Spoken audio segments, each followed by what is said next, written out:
I'm Lisa, the artist behind Lachri Fine Art. It is Tuesday, so I'm here to critique one of your original paintings or drawings. If you have an original painting or drawing that you would like to submit for critique, head over to my website, lachri.com/critiques. The link is below in the video description. Today's submission comes from artist Charlotte Bradley. She's completed this painting using acrylic paints with polychromos colored pencils on top of them. Wow, there is something about this painting that I just want to keep looking at. It just makes me feel so happy. The colors that you've used, your details, your drawing is super accurate, really beautiful work. Now, I don't have many tips on this one, so I'm gonna get super nitpicky. My main suggestion would be to watch your fur that it's not too straight, that your strands, if you can curve them slightly, you'll get a little bit more of a natural movement to that. If all of your fur, the lines are very straight, it ends up feeling a little bit too stiff, too wiry. So if you can curve those, create a little bit of a softer movement with all of those brush strokes, that will help. But your brush strokes, the length of your brush strokes are perfect. They're not too long, not too short. You've done a great job there. Seriously, I told you it'd be nitpicky. My next tip is for where your light colored fur overlaps the darker stripes.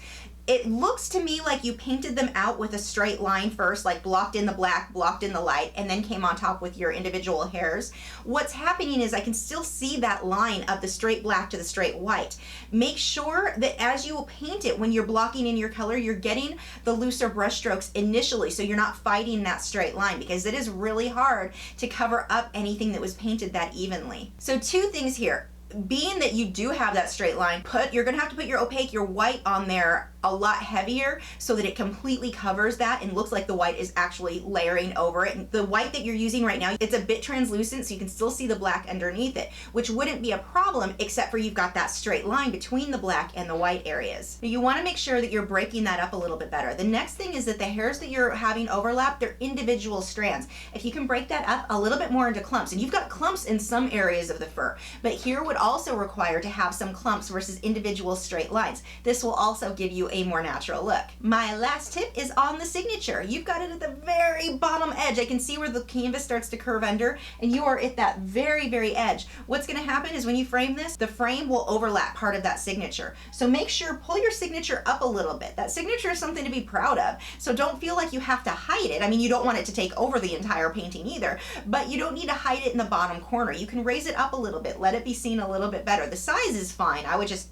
bring it up and away from the edges of your canvas a bit. I told you I was gonna get nitpicky because this piece is so strong. It is so beautiful. That background, wow, you've created this beautiful atmosphere too, and the way that you've splattered the white paint all over the place.